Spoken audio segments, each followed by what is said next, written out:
Okay, तो break के बाद आपने अभी तक दो सिग्नल्स लिखे हैं, step signal and impulse signal. Now let us right third signal. Third signal is signum function.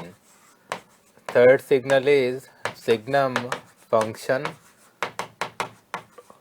or signum of t. Signum function or signum of t. Okay. So let us draw the waveform of signum t with respect to time. So waveform of signum t with respect to time.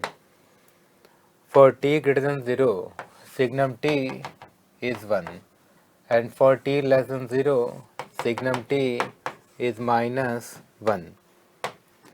Okay, तो signum t को आपने लिखा signum t is 1 for t greater than 0, minus 1 for t less than 0, and for t equal to 0, signal value will be how much? 0.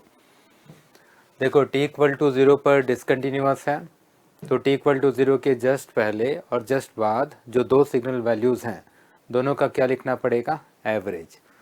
तो t equal to 0 के just पहले कितना? -1. Origin के just बाद कितना? 1.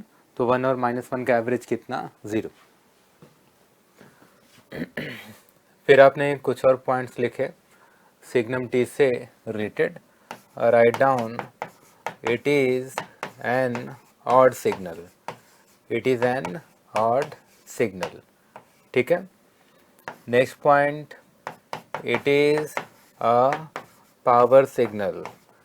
It is a power signal. Signum t किस type का wave form है? पावर सिग्नल टाइप का वेव फॉर्म है. सिग्नम फंक्शन का पावर लिखना है तो मैं कैसे लिखूँगा? मॉडुलस अप्लाई करके. आपको बताया था मैंने कि फंक्शन और फंक्शन का मैग्नीट्यूड दोनों का मॉडुलस क्या होता है? सेम. तो सिग्नम फंक्शन का मॉडुलस कितना? 1. तो सिग्नम पर मॉडुलस अप्लाई करोगे तो डीसी सिग्नल 1 में कन्वर्ट हो जाएगा. And what is the power of DC signal 1? तो सिग्नम टी का पावर कितना? 1. What about RMS value? RMS value will be how much? It will be 1. Root apply कर लो. Root under power will be equal to R M S. What about average value? Average value will be how much? 0. Signum function का average value कितना होगा? 0, क्योंकि ये odd signal है और odd signal के लिए प्रॉपर्टी आपने लिखा है for odd signal area will be 0, average will be 0. Okay, तो सिग्नम टी का मैं एवरेज कितना लिखता? 0. ओके, अब इसके बाद आप चाहें तो सिग्नम टी को यूटी से भी रिलेट कर सकते हैं. मैं एक काम करता हूँ, आपने जैसे सिग्नम टी लिखा है तो मैं वेव फॉर्म ड्रॉ करूँगा 1 प्लस सिग्नम टी का. 1 प्लस सिग्नम टी. तो सिग्नम टी में मैंने कितना ऐड कर दिया? 1. तो वेव फॉर्म को किधर शिफ्ट करूँगा? Upward. Because of upward shifting by 1, function will be like this. In the LHS, function is 0. And in the RHS, function will be how much? 2. Okay? And 1 plus signum t, this function is mathematically equal to 2 ut. ऐसे लिख सकते हैं ना? तो 1 plus signum t ये किसके equal आया? 2 ut के इक्वल आया. तो रिलेशनशिप आपने लिखा 1 plus signum t is equal to ut. Therefore, ut will be equal to, यहाँ 2 ut लिखना है. 1 plus signum t is equal to 2 ut. Therefore, ut will be equal to 1 plus signum t divided by 2. This relationship is important. ये आपको याद रखना है. ये ESE के ऑब्जेक्टिव में पहले भी आया है. ओके, यूटी और सिग्नम टी का रिलेशनशिप तो आप यूटी को लिख सकते हैं 1 plus signum T divided by 2. अच्छा, एक पॉइंट और मुझे बताना है, ये तो आपने अभी देख लिया। ओके, यहाँ जो वेवफॉर्म आपने ड्रॉ किया है सिग्नम टी का, आप थोड़ा इसको ऑब्जर्व करो। तो सिग्नम टी का ये जो RHS पोर्शन है, this RHS portion is mathematically equal to UT। अब अगर RHS UT है और LHS मुझे लिखना है, तो LHS में क्या लिखूंगा, minus U of minus T. Okay, आपको यहाँ से यहाँ तक आना है, तो पहले y एक्सिस के अबाउट फोल्ड करो, फिर x एक्सिस के अबाउट फोल्ड करो। So this LHS portion will be mathematically equal to minus U of minus t. देख लो आप, सिग्नम टी का RHS कौन सा फंक्शन है, UT, और सिग्नम टी का LHS कौन सा फंक्शन है, minus U of minus T. ठीक है, तो एक और रिलेशनशिप हम लोग लिख सकते हैं। वो रिलेशनशिप क्या है, signum T is equal to minus U of minus T plus UT, ऐसे भी लिख सकते हैं। लिखो मैं, ठीक है। So write down signum T is equal to minus U of minus T plus UT। इस फॉर्म में भी आप सिग्नम को स्टेप सिग्नल से रिलेट कर सकते हो। अच्छा, ये जो फंक्शन आपने लिखा है, यहाँ जो लिखा है, यहाँ से भी ये रिज़ल्ट आ जाता है। अब यहाँ से अगर इस रिज़ल्ट तक पहुँचना है तो आपको एक रिलेशनशिप यूज़ करना है। वो रिलेशनशिप क्या है, मैं इधर लिखता हूँ। वो रिलेशनशिप कुछ ऐसा है, there is one more property of UT and the property is like this, UT plus U of minus T is how much, 1। Step signal की एक और प्रॉपर्टी है, वो प्रॉपर्टी मैंने यहाँ पर लिखा है, UT plus U of minus T कितना होता है, 1। ओके, अच्छा, अब UT plus U of minus T 1 है, तो आप इसी रिलेशनशिप से बताओ, अगर आपको minus U of minus T लिखना होता, ओके, तो minus U of minus T लिखना होता, तो यहाँ से आप minus U of minus T क्या लिखते, इसको उधर ले जाओ और 1 को इधर लाओ, तो आप लिखते UT माइनस 1, लिखते हैं ना। ओके, तो minus U of minus T किसके इक्वल है, UT माइनस 1 के, UT माइनस 1 के इक्वल है। तो मैंने UT माइनस 1 से पहले इसको रिप्लेस किया, प्लस UT है तो प्लस UT लिख दिया, तो मैं क्या लिखता, 2UT minus 1। Okay, signum T is equal to 2UT minus 1। अब यहाँ से अगर आप UT लिखो तो आप क्या लिखते हैं, 1 plus signum T whole divided by 2। मतलब यहाँ से अरेंज करो तो ये वाला रिलेशनशिप वापस से आ जाएगा। तो दो तरह से मैंने बताया कि UT equal to 1 plus signum T by 2 है। एक तो मैंने बताया कि इस तरह वेव फॉर्म से रिलेट कर लो, इसको 1 से अपवर्ड शिफ्ट करो तो ये 2UT के इक्वल हो गया, तो 1 प्लस सिग्नम T 2UT के इक्वल हो गया, इसलिए UT is equal to 1 plus signum T by 2। And second method is we have to use a property of step, and that property is UT plus U of minus t is how much, 1। अगर यहाँ से आप minus U of minus t लिखो और उसका जो भी value आया वो इस एक्सप्रेशन में पुट करो, थोड़ा सा अरेंज करो, तो ये रिजल्ट इसमें कन्वर्ट हो जाता है।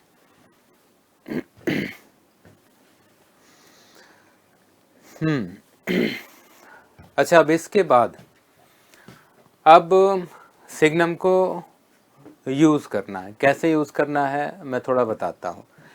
जैसे यहाँ आपने इम्पॉर्टेंट नोट लिखा है, तो एक काम करते हैं, यहाँ पर कुछ और पॉइंट्स लिख लेते हैं। Suppose this is important note 1, then important note 2 will be like this, signum of positive value will be how much, 1, and signum of negative value will be how much, minus 1।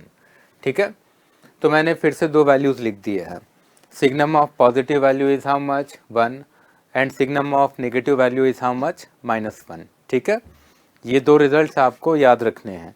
क्यों मैंने बताया, suppose अगर कोई कहता है signum कोई कहता है सिग्नम 2 कितना होगा, 1 होगा, सिग्नम 3 कितना, 1, signum 4 is how much, 1, signum 4.5 is how much, 1, because signum of positive value is 1.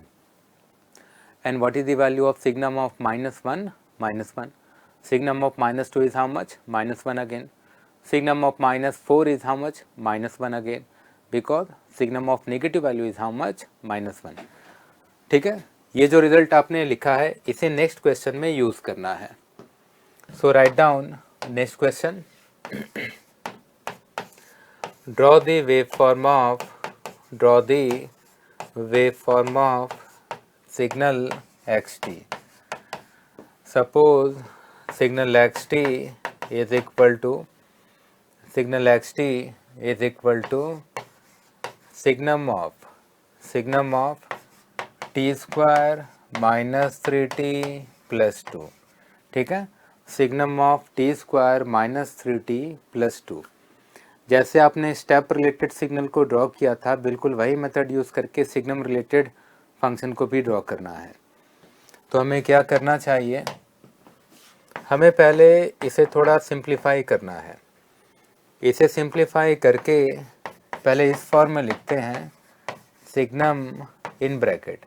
यहाँ से दो फैक्टर्स आएंगे t minus 1 and t minus 2. ऐसे लिखूँगा. अब सिग्नम के इनसाइड ब्रैकेट में जो भी लिखा गया है इसको किससे इक्वेट करो? 0 से. So t minus 1 into t minus 2 is equal to 0. So locations of t will be 1 and 2. तो यहाँ t के दो वैल्यूज़ आए, कौन कौन से? 1 and 2. It means at t equal to 1 and t equal to 2 this function will be discontinuous. तो t equal to 1 और t equal to 2 पर फंक्शन कैसा होगा? डिसकंटिन्यूअस. अब वापस से वेव फॉर्म ड्रॉ करना है xt t के रेस्पेक्ट में. ठीक है, अब यहाँ पर दो टाइम इंस्टेंट्स मिले, कौन कौन से? t equal to 1, first time instant is t equal to 1 and the second time instant is t equal to 2. Okay, अब अगर दो टाइम इंस्टेंट्स हैं, यहाँ पर एक पॉइंट हमने ये भी देखा कि सिग्नम के इनसाइड ब्रैकेट में जो भी टर्म है उसे आपने 0 से इक्वेट किया, फिर टाइम के जो इंस्टेंट्स आए वहाँ पर सिग्नल कैसा होगा? डिसकंटिन्यूअस होगा. फंक्शन कैसा होगा? डिसकंटिन्यूअस होगा. तो फंक्शन कैसा होगा? डिसकंटिन्यूअस होगा. और क्योंकि ये सिग्नम फंक्शन है और सिग्नम फंक्शन में एम्पलीट्यूड का ट्रांजिशन -1 से 1 एम्पलीट्यूड तक होता है. मतलब यहाँ डिसकंटिन्यूटी का अमाउंट अगर मैं बोलूँ तो एम्पलीट्यूड 2 का होगा. तो सिग्नम फंक्शन में डिसकंटिन्यूटी का अमाउंट या फिर हाइट कितना होता है? एम्पलीट्यूड 2 का होता है. आप वेव फॉर्म में भी तो देख सकते हो ना, यहाँ देख लो, ये जो वेव फॉर्म आपने ड्रॉ किया है यहाँ पर टोटल हाइट कितना है? 2. मैं इसी की बात कर रहा था. तो सिग्नम फंक्शन में डिसकंटिन्यूटी का अमाउंट कितना होता है? एम्पलीट्यूड 2 का होता है. ओके, तो ये जो हाइट आप देख रहे हो ये -1 से 1 तक वाला है, मतलब एम्पलीट्यूड 2 का है. ओके, अब यहाँ पर कितने रीजन्स फॉर्म हुए? 3 regions. First region t less than 1, second region between 1 and 2, third region t greater than 2. कितने रीजन्स फॉर्म हुए? 3 रीजन्स.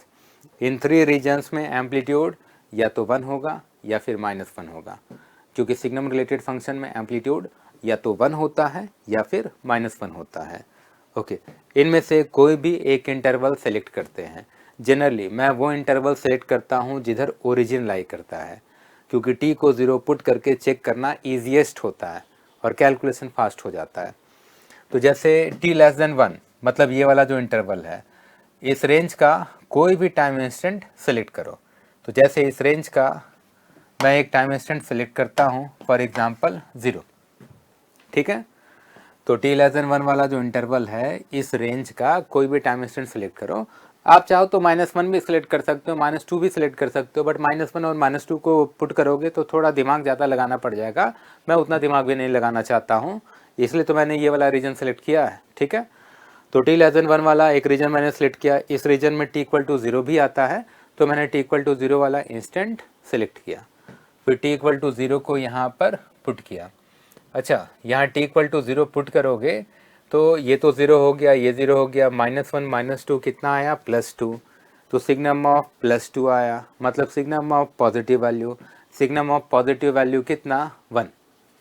ओके, तो लॉजिक क्या आया, t<1 के लिए आप कोई भी इंस्टेंट सेलेक्ट करो, ब्रैकेट के अंदर पुट करो, तो ये ब्रैकेट वाला टर्म पॉजिटिव आएगा, और ब्रैकेट वाला टर्म पॉजिटिव आया तो सिग्नम ऑफ पॉजिटिव वैल्यू आप क्या लिखोगे 1। तो t<1 के लिए एम्पलीट्यूड में क्या लिखूंगा 1। ओके, अब कॉमन सेंस वाली बात है, अब अगर इधर 1 है, यहाँ डिसकंटिन्यूटी है, तो इधर मुझे क्या लिखना पड़ेगा -1। अब इधर -1 आ गया, इधर डिसकंटिन्यूटी है, तो इधर मुझे क्या लिखना पड़ेगा +1। आ तो गया वेव फॉर्म, ठीक है। अदर इंटरवल के लिए आप खुद से चेक कर सकते हो, जैसे 1 से 2 वाला रेंज मान लो इसके लिए चेक करना है, तो ये जो सेकेंड इंटरवल है इस रेंज का कोई टाइम इंस्टेंट सेलेक्ट करो, फॉर एग्जांपल 1.5 इस इंटरवल में आएगा। अच्छा, अब देखते हैं t=1.5 पर 1 आता है कि -1 आता है, चेक करें। अच्छा, तो ये जो एक्सप्रेशन है इसमें मैं t को क्या पुट करूँगा 1.5, t को 1.5 पुट करो तो ये वाला टर्म कितना 0.5, ये वाला टर्म कितना -0.5, तो 0.5 माइनस 1.5 मल्टीप्लाई करो तो -0.25 आया, -0.25 आया, मतलब सिग्नम ऑफ नेगेटिव वैल्यू आया। ये ब्रैकेट वाला टर्म नेगेटिव आया क्योंकि -0.25 है ना, और सिग्नम ऑफ नेगेटिव वैल्यू कितना होता है -1। तो t=1.5 पे हमने चेक किया -1 ही तो आया, यहाँ मैंने ड्रॉ भी क्या किया है -1। तो मैंने कॉमन सेंस यूज़ करने के लिए बोला कि जब यहाँ दो बैरियर्स आपको मिल गए, आपको ये भी मालूम है या तो 1 होगा या फिर -1, और अगर इधर 1 आ गया तो यहाँ एक ही पॉसिबिलिटी रह गई -1 लिखना है। अब यहाँ पर -1 आ गया तो इधर एक ही पॉसिबिलिटी रह गई 1 ही लिखना है। चलो, सिग्नम रिलेटेड फंक्शन तो आपने ड्रॉ कर लिया और सिग्नम रिलेटेड क्वेश्चंस भी आपने देख लिए, तो आपने 3 फंक्शंस लिख दिए हैं। अब फोर्थ बेसिक सिग्नल लिखते हैं। ओके, अच्छा, मैं एक रफ कैलकुलेशन बताता हूँ एग्ज़ाम में कैसा आता है। ये सब तो आपने देख लिया कि स्टेप रिलेटेड क्वेश्चन कैसे आते हैं, स्टेप फिर सिग्नम रिलेटेड वेव फॉर्म्स वाले क्वेश्चन कैसे आते हैं। ओके, जो रैंप और पैराबोला से रिलेटेड है उधर कॉम्बिनेशन आता है। फॉर एग्जांपल आपके सामने कोई मैथमेटिकल एक्सप्रेशन होगा और वो जो मैथमेटिकल एक्सप्रेशन होगा उसमें रैंप और पैराबोला का कॉम्बिनेशन होगा, और आपको उसकी वैल्यू टाइम के किसी पर्टिकुलर इंस्टेंट पर कैलकुलेट करनी होगी, ठीक है। तो हमें उस कैलकुलेशन की प्रैक्टिस होनी चाहिए। तो अब फोर्थ सिग्नल पर आ जाओ। Fourth signal is ramp signal. Fourth signal is ramp signal R of t। Okay, so ramp signal R of t is integration of step with respect to time। अब मैं integrate नहीं करने जाऊंगा क्योंकि time के against integration second chapter का part है, और चैप्टर 2 में इंटीग्रेशन हम लोग डिटेल में देखेंगे जहाँ पर टाइम के अगेंस्ट इंटीग्रेशन हमें परफॉर्म करना भी है।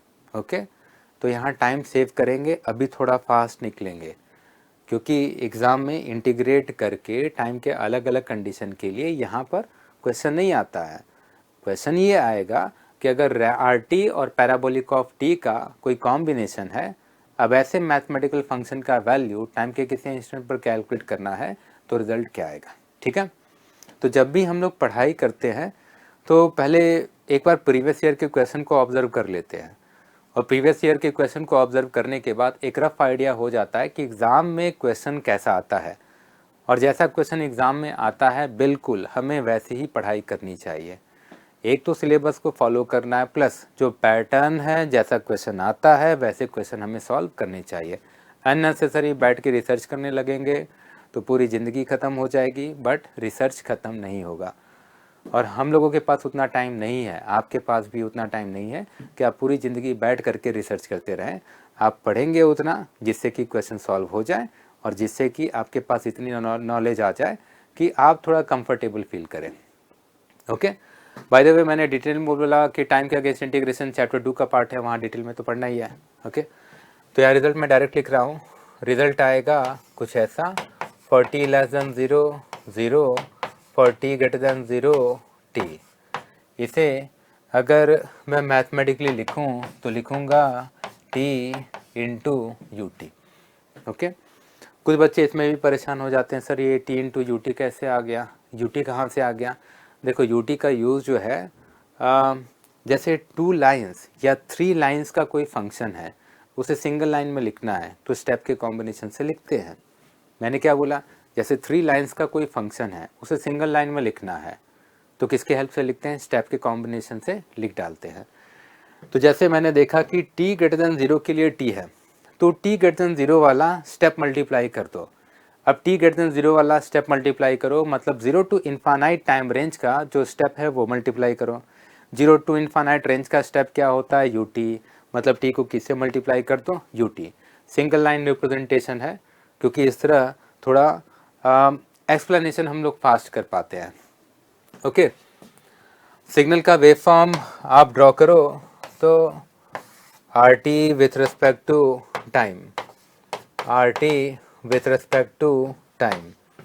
For t less than 0 function is 0, for t greater than 0 function is t। Function t है मतलब m इंटू टी का फॉर्म है, where m is the slope. यहाँ m की वैल्यू कितनी है, 1 ही तो है, मतलब लीनियर फंक्शन है, ओरिजिन से पास होगा, स्लोप कितना होगा 1। तो ये लीनियर फंक्शन है, ओरिजिन से पास होगा, स्लोप कितना होगा 1। स्लोप 1 कहने का मतलब t इक्वल टू 1 पर कोई एम्पलीट्यूड पूछे तो आप क्या बताएंगे 1, तब तो आप बोलेंगे ना कि स्लोप कितना है 1। ओके, सिग्नल का नेचर लिखना है तो मैं इसको नाइदर एनर्जी नॉर पावर लिख देता हूँ, क्योंकि t इक्वल टू इन्फानाइट पर एम्पलीट्यूड कितना है, इन्फानाइट। सिग्नल का एम्पलीट्यूड इन्फानाइट कहीं भी आ गया तो सिग्नल कैसा, neither energy nor power type का। Signal is neither energy nor power type.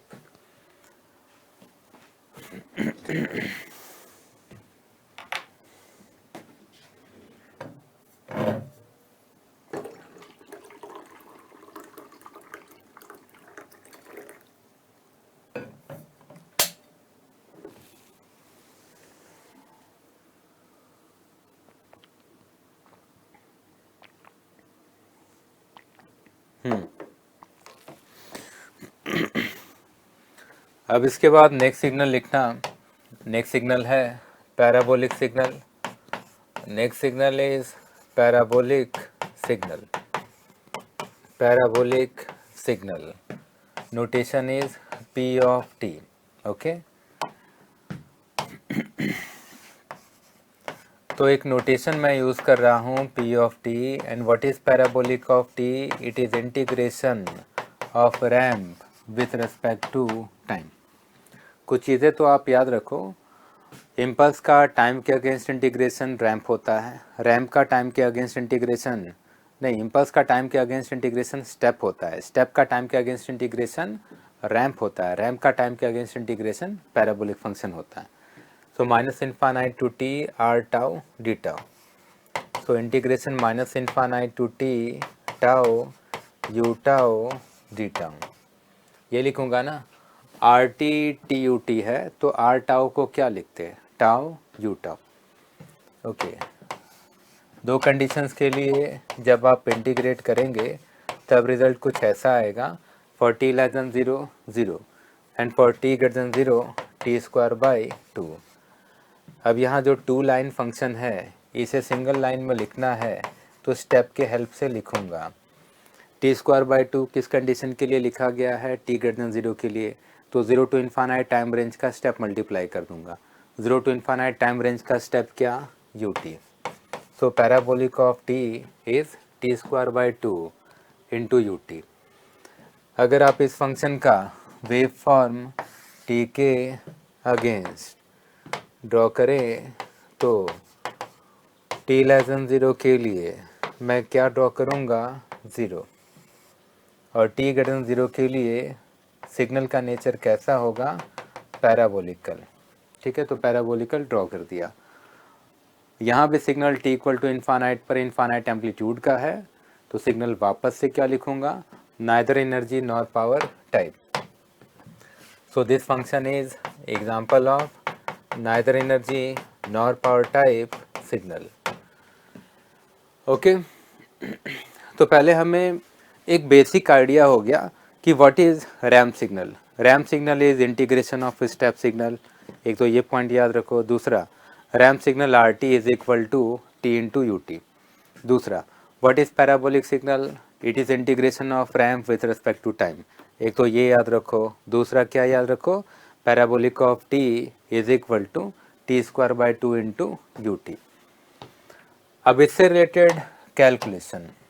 For example, suppose there is a signal y t and y t is equal to 4r t plus 4 minus 2 parabolic of t plus 2 plus 8 r of t minus 4 parabolic of t minus 4. करना क्या है, हमें calculation करना है t equal to 2 पर. So we have to calculate value of y t at t equal to 2.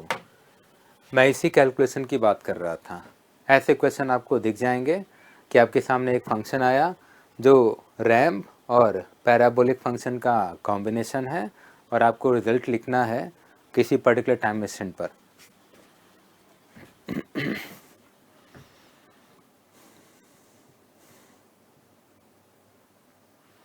चलो calculation करते हैं.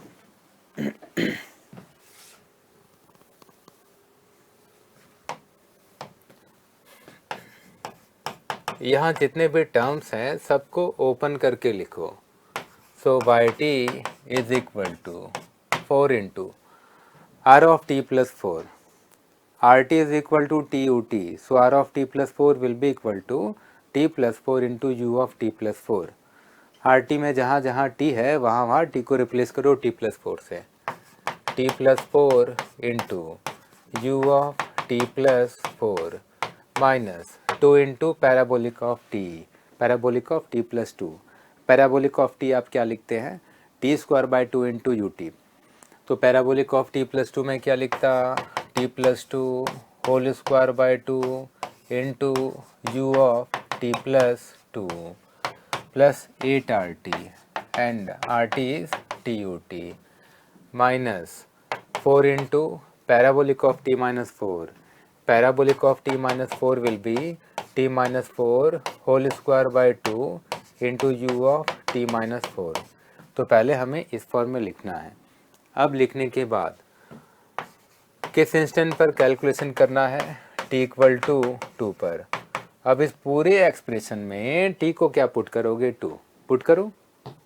Okay, so 4 into 2 plus 4 will be how much, 6 u of 6. ठीक है.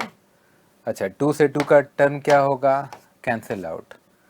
t को 2 पुट करना है. 2 plus 2 will be how much, 4. So 4 square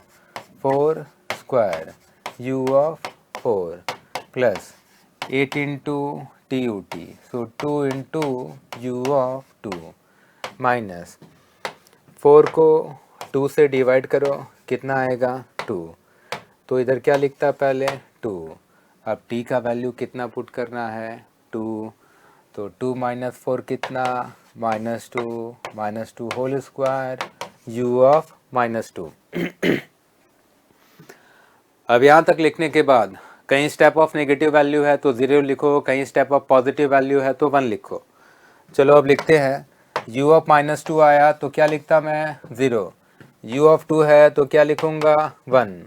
u of 4 है तो क्या लिखूँगा, 1, क्योंकि स्टेप ऑफ पॉजिटिव वैल्यू 1 होता है. u ऑफ 6 को भी क्या लिखूँगा, 1. अब थोड़ा इसको सिंप्लीफाई करो. 6 इंटू 4 कितना, 24 माइनस 4 स्क्वायर 16 प्लस 8 इंटू 2 कितना, 16 और लास्ट वाला टर्म कितना हो गया, 0, क्योंकि लास्ट वाले टर्म में यहाँ पर हमें u ऑफ माइनस 2 0 लिखना है. तो -16 से +16 क्या होगा, कैंसिल आउट। तो फाइनली आंसर कितना आया, आंसर इज हाउ मच, 24। समझ में आया होगा। ऐसे क्वेश्चन में कहीं कोई डिफ़िकल्टी नहीं है, बस केवल ये याद रखो कि आर टी को टी यू टी लिखते हैं, आर टी को टी यू टी लिखते हैं, और पैराबोलिक ऑफ टी को t²/2 इंटू यू टी लिखते हैं।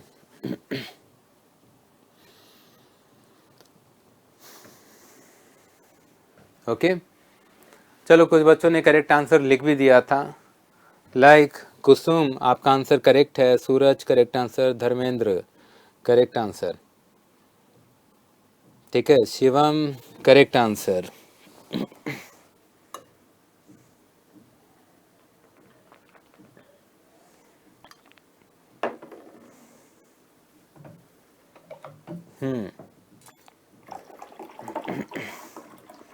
अब इसके बाद नेक्स्ट सिग्नल लिखो।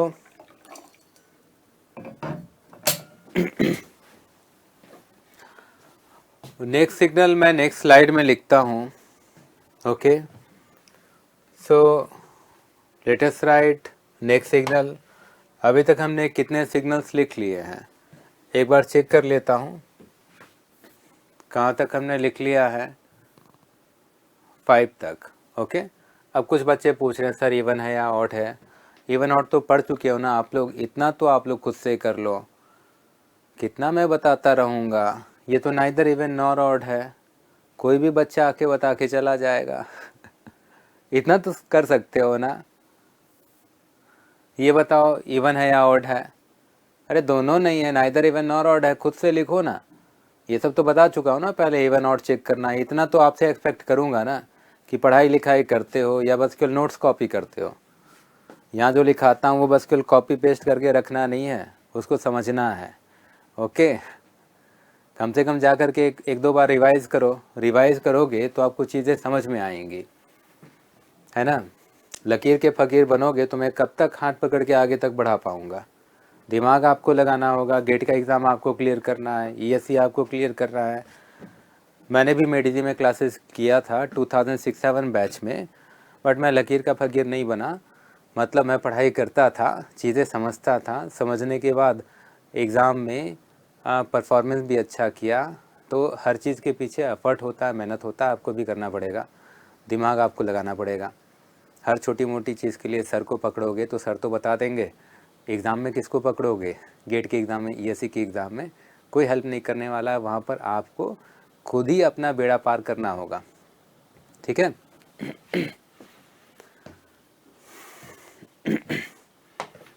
चलो अब इसके बाद नेक्स्ट सिग्नल लिखना। ओके तो 5 सिग्नल्स आपने लिख लिए हैं, अब 6 सिग्नल लिखना, rect function, rect function, rect function. कुछ नोटेशंस आपको फूरियर ट्रांसफॉर्म के चैप्टर में दिखेंगे, जैसे rect function, tri function, sinc function, sampling function. अब ये सब स्पेशली फूरियर ट्रांसफॉर्म के टॉपिक में दिखते हैं।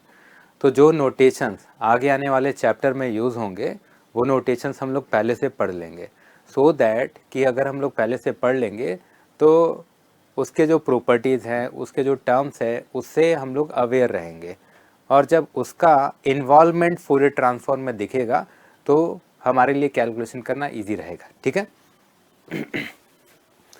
सो write down signal x t is equal to a rect t by tau, a rect t by tau, a rect t by tau.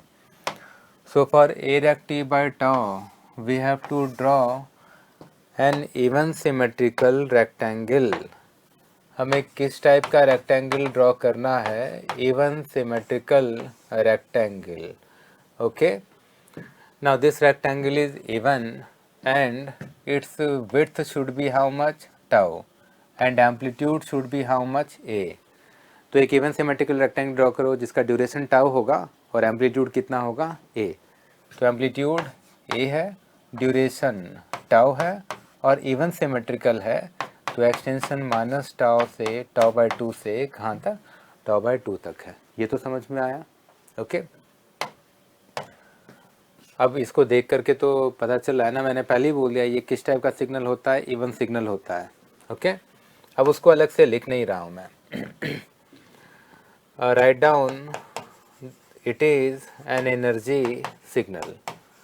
आप इसका energy खुद से कैलकुलेट कर सकते हो ना। ओके, जब आप एनर्जी कैलकुलेट करोगे तो सिग्नल एनर्जी कितना आएगा, ए स्क्वायर टी। आप कैलकुलेट करके देख लो। Integration minus infinite to infinite mod x t square d t, तो ले दे के -τ/2 से τ/2 पर इंटीग्रेट करोगे किसको, ए स्क्वायर को। इंटीग्रेट करोगे तो रिजल्ट आएगा a square into tau, A square into tau, A square into tau. ठीक है, इससे रिलेटेड कुछ एग्जांपल्स लिखता हूँ। जैसे मान लो कोई वेव फॉर्म है, कोई वेव फॉर्म है एक्स टी के रेस्पेक्ट में। अब हमें प्रैक्टिस करनी है रेक्ट फंक्शन की, मतलब अपने सामने कोई रेक्टेंगुलर पल्स है, उसे रेक्ट के फॉर्म में मैथमेटिकली लिखना होगा, या फिर रेक्ट का कॉम्बिनेशन है तो उससे रिजल्टेंट वेव फॉर्म ड्रॉ करना पड़ेगा। ठीक है, तो जैसे कुछ क्वेश्चन में प्रैक्टिस कर लेते हैं। फॉर एग्ज़ाम्पल मान लो सिग्नल कुछ ऐसा है, -5 से 5 तक एम्पलीट्यूड है 4। इसे मैथमेटिकली रेक्ट के फॉर्म में लिखना है। ठीक है, बहुत आसान है, आप कंपेयर करके लिख सकते हो ना। इसका टोटल विड्थ कितना है, what is the duration, duration is 10। Okay, तो मैं लिख दूँ 4 रेक्ट t/10 लिख दूँ। क्या लिखता मैं, 4 रेक्ट t/10। ओके, अब इसके बाद एक और एग्जांपल लिखो। इस एग्जांपल में एक सिग्नल ड्रॉ करता हूँ yt, सिग्नल yt t के रेस्पेक्ट में।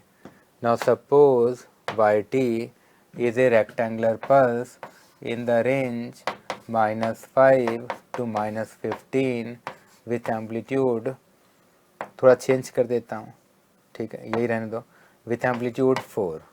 ओके, अब हमें yt मैथमेटिकली लिखना है। ठीक है, मुझे यहाँ पर एक चीज़ बताना है कि जैसे मान लो आपके सामने एक ऐसा रेक्टेंगल आया जो इवन सिमेट्रिकल नहीं है। यहाँ मैंने एक रेक्टेंगल ड्रॉ किया है, क्या ये इवन सिमेट्रिकल है, आंसर इज़ नो। तो डायरेक्टली लिखने में थोड़ी डिफ़िकल्टी होती है, तो हम लोग क्या करेंगे, पहले अपने कंफर्टेबल जोन में चलते हैं। इसको देख करके पहले एक सिग्नल ड्रॉ करूँगा, एक ऐसा रेक्टेंगल ड्रॉ करूँगा जिसका ड्यूरेशन यही होगा और एम्पलीट्यूड भी यही होगा, बस केवल वो इवन सिमेट्रिकल होगा। तो इसको देख करके पहले एक ऐसा सिग्नल एक्स टी ड्रॉ करेंगे।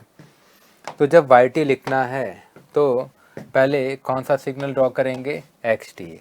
इसका ड्यूरेशन कितना है 10, बट ये इवन सिमेट्रिकल नहीं है, तो इसको देख करके एक इवन सिमेट्रिकल रेक्टेंगल ड्रॉ करना है जिसका ड्यूरेशन 10 होगा, एम्पलीट्यूड 4 होगा। यहाँ देख लो इवन सिमेट्रिकल रेक्टेंगल अवेलेबल है, ड्यूरेशन 10 है, एम्पलीट्यूड 4 है। अब वाई टी को देख करके पहले एक्स टी ड्रॉ करना है, और पहले किसको लिखना है, एक्स टी को। एक्स टी को हमने ऑलरेडी यहाँ पर लिख रखा है, तो ये टास्क हमने पहले ही कर रखा है।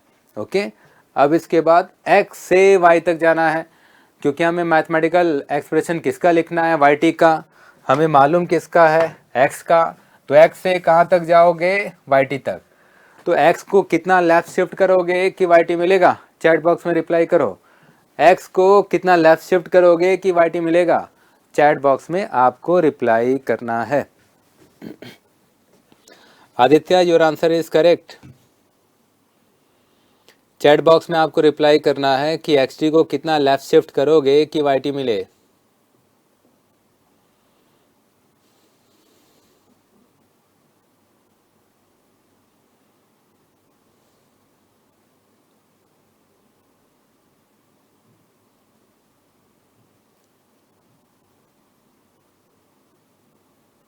फटाफट चैट बॉक्स में बताओ। चलो आंसर आ गया, करण करेक्ट आंसर है। करण ने बताया left shifting by 10 correct answer. और कोई बच्चा, ओके, फिर Mani Teja answer is correct, Kuldeep, Parneet your answers are correct. सबने करेक्ट आंसर लिखा है कि एक्स टी को 10 से लेफ्ट शिफ्ट करेंगे तो वाई टी मिलेगा, मतलब एक्स टी को लेफ्ट शिफ्टिंग करना है 10 से, और अगर लेफ्ट शिफ्टिंग करना है 10 से तो टी को किससे रिप्लेस करोगे, टी प्लस 10 से, मतलब एक्स टी के मैथमेटिकल एक्सप्रेशन में टी को टी प्लस 10 से रिप्लेस करो तो किसका एक्सप्रेशन मिलेगा, वाई टी का। तो मैं वाई टी को लिखूंगा y t is equal to x of t plus 10, तो मैं फाइनली क्या लिखता, 4 रेक्ट टी प्लस 10/10, ये आंसर है। ठीक है, चलो रेक्ट फंक्शन तो आपने देख लिया है, अब इसके बाद नेक्स्ट सिग्नल लिखना। आई थिंक हम लोगों ने 6 तक लिखा है, तो रेक्ट के बाद अब 7th सिग्नल लिखो, ट्राई फंक्शन।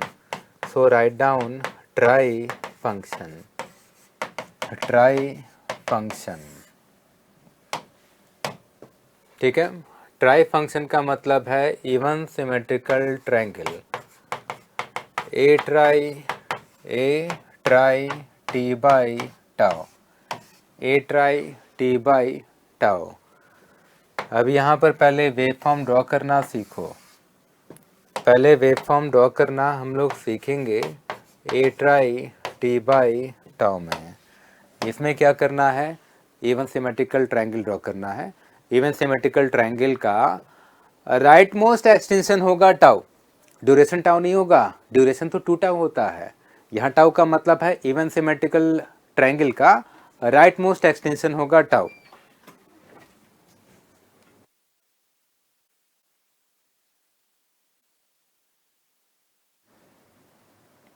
अभी मैं थोड़ी देर रुक गया हूँ, ठीक है। ओके, अभी स्क्रीन ब्लैंक हो गया था, बट आई होप अभी ठीक हो गया है क्योंकि अभी टेक्निकल टीम ने बताया है। ओके, तो वापस से आ जाते हैं। अब कौन सा फंक्शन हम लोग देखेंगे, ट्राई फंक्शन। मैथमेटिकल रिप्रेजेंटेशन कुछ इस फॉर्म में करते हैं, ए ट्राई टी बाई टाउ। इसका मतलब है इवन सिमेट्रिकल ट्रायंगल ड्रॉ करो जिसका राइट मोस्ट एक्सटेंशन होगा टाउ और एम्पलीट्यूड होगा ए। यहाँ याद रखना ड्यूरेशन टाउ नहीं है, यहाँ राइट मोस्ट एक्सटेंशन है टाउ और एम्पलीट्यूड है ए। तो even symmetrical triangle, peak amplitude is how much, A, right most extension is tau, और अगर ये इवन सिमेट्रिकल है तो टाउ पर एंड हुआ तो स्टार्ट कहाँ से होगा, माइनस टाउ से। ठीक है, इस तरह याद रखना है। अच्छा, अब अगर समझ में आया, सबसे पहले तो इसे भी एनर्जी सिग्नल लिख देता हूँ, एनर्जी सिग्नल। बाकी अब इसका एनर्जी कैलकुलेट करना है तो वो आप कैलकुलेट करना, इसका एनर्जी कैलकुलेट करना है तो आप कैलकुलेट करना। ओके, मैंने आपको तरीका एनर्जी कैलकुलेशन बता दिया था, इंटीग्रेट कर लो, integration minus infinite to infinite mod x t square d t. Okay, हमें यहाँ पर क्या करना है कि इससे रिलेटेड एक एग्जाम्पल लिखते हैं। सपोज कोई क्वेश्चन इस फॉर्म में है, एक सिग्नल ड्रॉ करता हूँ वाई टी, एक सिग्नल ड्रॉ करता हूँ y t with respect to time, and suppose yt is a triangular pulse in the RHS side, extension 2 से 10 तक। ओके, 2 से 10 तक। पीक एम्पलीट्यूड अकर हो रहा है 6 पर और पीक एम्पलीट्यूड है 5। तो yt को मैथमेटिकली ट्राई फंक्शन के फॉर्म में लिखना है। We have to write yt in terms of try function. Okay. So we have to write yt in terms of try function. लिखें। अब yt क्या इवन सिमेट्रिकल है, बिल्कुल नहीं। तो इसको देख करके पहले एक ऐसा ट्रायंगल ड्रॉ करो जो दिखने में कैसा होगा, इवन सिमेट्रिकल। तो इसको देख करके पहले क्या ड्रॉ करूँगा, एक्स टी। यहाँ ट्रायंगल कैसा होगा, इवन सिमेट्रिकल। तो triangle should be even symmetrical, duration should be same. What is the duration of y t, 8 second. So duration of xt should be 8 seconds. but xt is even symmetrical, so extension will be -4 to 4, and peak amplitude is how much? 5. Now let us write xt in the first step. First step में पहले क्या लिखेंगे? xt, peak amplitude कितना? 5. कौन सा function है? Even symmetrical try function, A tri t by right most extension, how much? 4. So 5 try t by 4. अब हमने किसको लिख लिया? xt को. मैथमेटिकल एक्सप्रेशन किसका चाहिए? yt का. तो x से कहाँ तक जाना पड़ेगा? y तक. अब अगर x से y तक जाना है तो x को क्या करना पड़ेगा? Right shift. कितना राइट शिफ्ट करोगे सो दैट कि yt मिल जाए? 6 का राइट शिफ्ट करना पड़ेगा. तो राइट शिफ्ट करना पड़ेगा 6 का, मतलब t को किससे रिप्लेस करोगे? t माइनस 6 से. ठीक है, तो xt में t को मैं किससे रिप्लेस करूंगा? t माइनस 6 से. तो yt को लिखूंगा yt is equal to x of t minus 6. तो मैथमेटिकल फंक्शन क्या लिखूंगा? 5 ट्राई t माइनस 6 बाई 4. आ तो गया आंसर. ठीक है,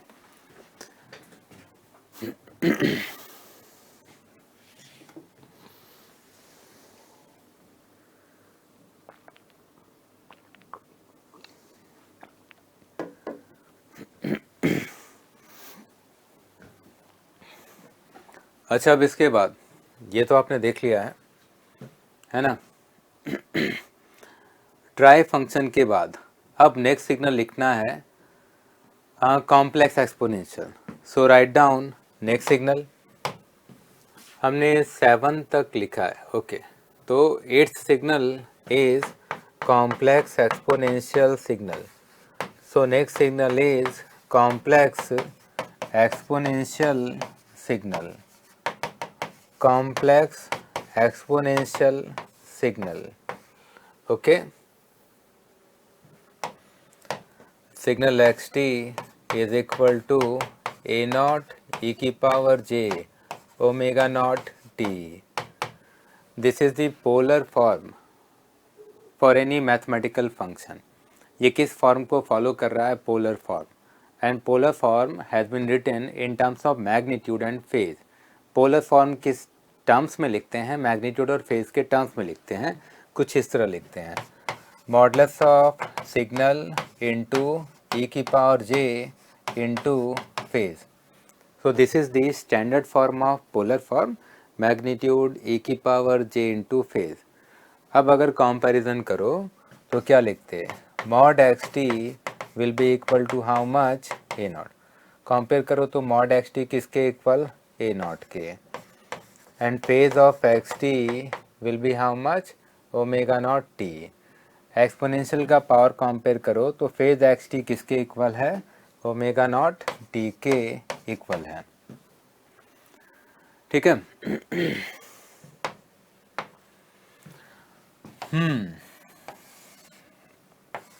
अब इधर दो वेव फॉर्म्स ड्रॉ करने हैं. आप किसी कॉम्प्लेक्स फंक्शन को t के अगेंस्ट ड्रॉ करना चाहते हैं तो सिंगल प्लॉट रिप्रेजेंटेशन नहीं होगा. To represent any complex function with respect to time, we need two waveforms. First waveform will be magnitude versus time. Second waveform will be phase versus time. Point clear है? तो आप किसी भी complex function को draw करेंगे तो क्या एक ही वेवफॉर्म टाइम के अगेंस्ट ड्रॉ करोगे? बिल्कुल नहीं. कितने वेवफॉर्म्स टाइम के अगेंस्ट ड्रॉ करने पड़ेंगे? दो. कौन कौन से? Magnitude versus time and phase versus time. Okay, तो फर्स्ट वेव फॉर्म है mod xt with respect to time and second wave form is phase of xt with respect to time. What is the magnitude of signal? Magnitude of signal is a naught. So we have to draw constant value a naught. And what is the phase of signal? Phase of signal is omega naught t. So with respect to t, it is a linear function whose slope is how much? Omega naught. तो phase of xt एक linear function है, omega naught t है, जिसमें slope कितना है? Omega naught. तो जब आप इसको ड्रॉ करेंगे तो एक linear function ड्रॉ करेंगे जिसका slope कितना होगा? Omega naught. ओके, अच्छा, अब इसके बाद कुछ और पॉइंट्स हमें लिखने हैं। ओके, सबसे पहले तो इसे मैं लिखूँगा it is a power signal. Why it is a power signal? Because its magnitude is DC signal A naught and DC signal A naught is power signal. जब आपने मॉडुलस अप्लाई किया तो सिग्नल क्या मिला? DC signal A naught। और signal का modulus दोनों का पावर क्या होता है? सेम। मेनली जो फंक्शन है उसका मॉडुलस ही डिसाइड करता है सिग्नल किस टाइप का है, मतलब energy, power, neither energy, not power किस टाइप का है। यहाँ पर मॉड xt कैसा है? DC signal a naught and DC signal a naught is a power signal and for DC signal a naught what is the power value? A naught square. What about RMS value? Square root of power RMS will be how much? 0। What about average value? Average value कितना होगा? क्या modulus के graph से average बोलेंगे? बिल्कुल नहीं, क्योंकि जब एवरेज हम लोग बोलते हैं तो एवरेज के मैथमेटिकल फार्मूले में कहीं मॉडुलस होता है क्या? कहीं भी नहीं होता। आपको अगर याद हो तो मॉडुलस के जो एवरेज कैलकुलेशन का फार्मूला है, आप लिखते हैं 1/t naught integration over t naught x t d t. Where is the modulus? Nowhere. ठीक है, तो मॉडुलस का इन्वॉल्वमेंट नहीं है किधर? एवरेज वैल्यू कैलकुलेशन में। तो अगर एवरेज वैल्यू लिखना है तो एक और आसान तरीका है, कुछ इस तरह लिखो। ये जो फंक्शन आपने लिखा है ए नॉट ई की power j omega naught t, इसे कॉस और साइन के फॉर्म में लिखो।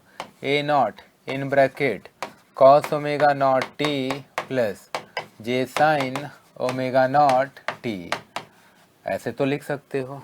ओके, अच्छा, साइनोसाइड का एवरेज वैल्यू कितना होता है? 0। कॉस ओमेगा नॉट टी का एवरेज कितना? 0। साइन ओमेगा नॉट टी का एवरेज कितना? 0। तो यहाँ जो फर्स्ट टर्म है इसका एवरेज कितना? 0। सेकेंड टर्म है इसका एवरेज कितना? 0। और अगर फंक्शन ऐड होगा तो एवरेज भी क्या होता है? ऐड। ओके, तो एवरेज वैल्यू मैं क्या लिखूंगा? 0। समझ में आया? यहाँ से देख करके नहीं लिखना है, क्योंकि ये तो मॉड का ग्राफ है। मॉडुलस में तो नेगेटिव वैल्यू भी पॉजिटिव हो जाता है, मॉडुलस में तो इमेजरी वैल्यू भी पॉजिटिव हो जाता है। ये सारी चीज़ें तो आपने पहले भी देखी हैं।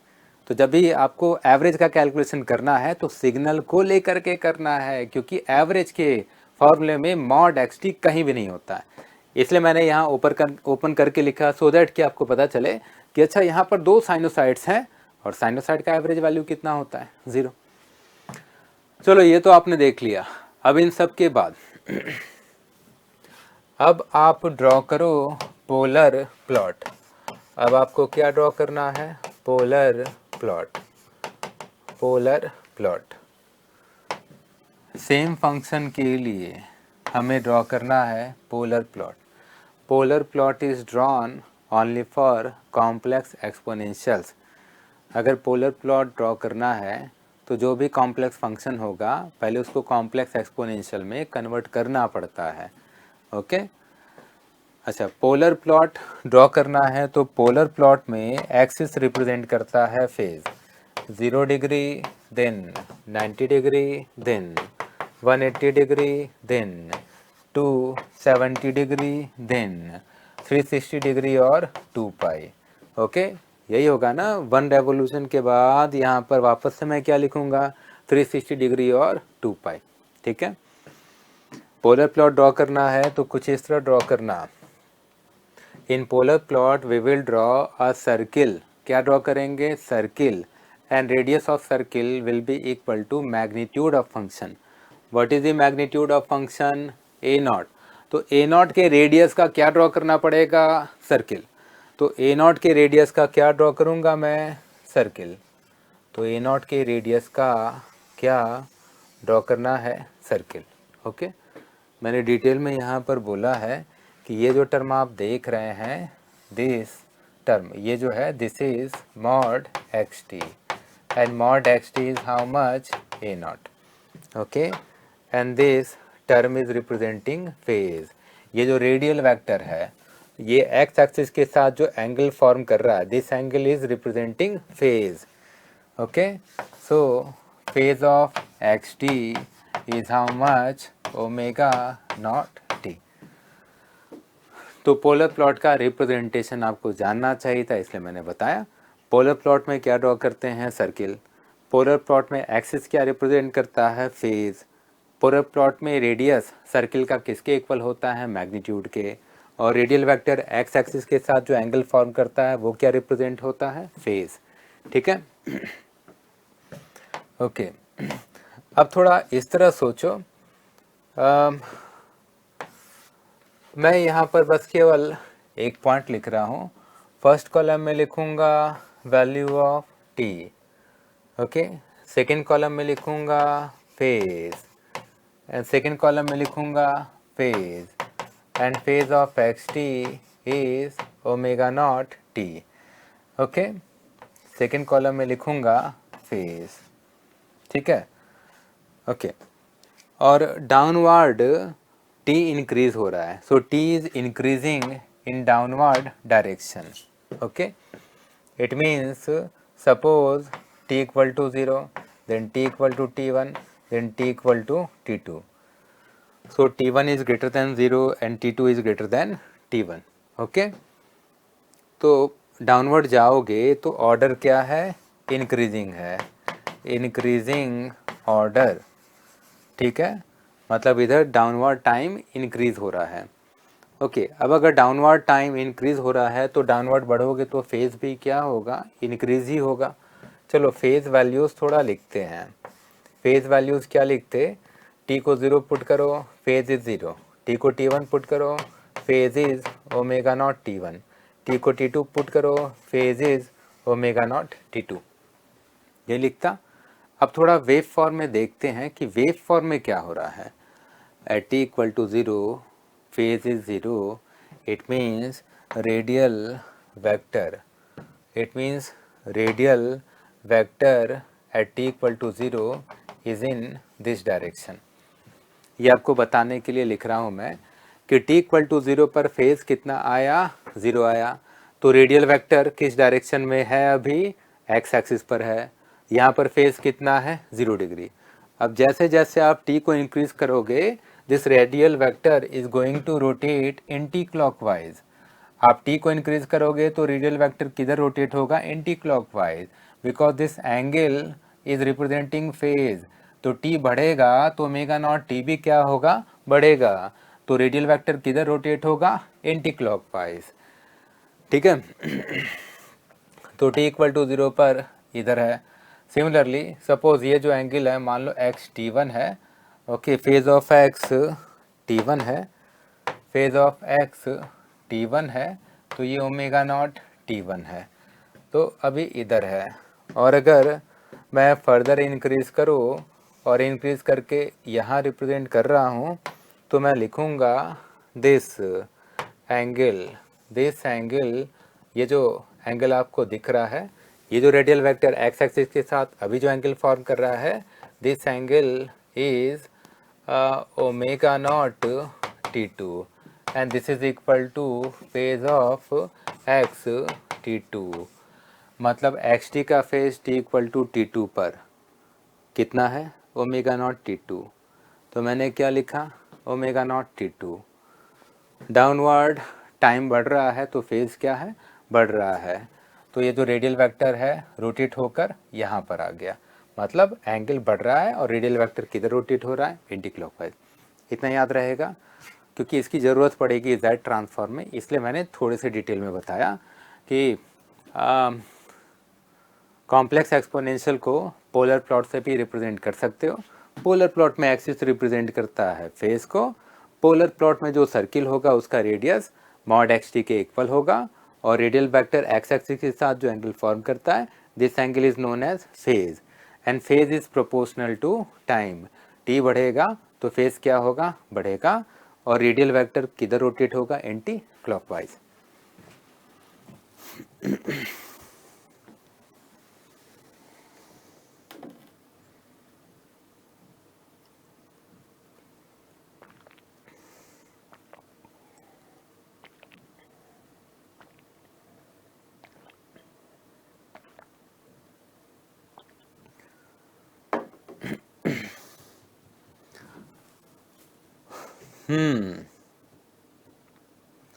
तो हमने अब तक कितने फंक्शंस लिख लिए हैं?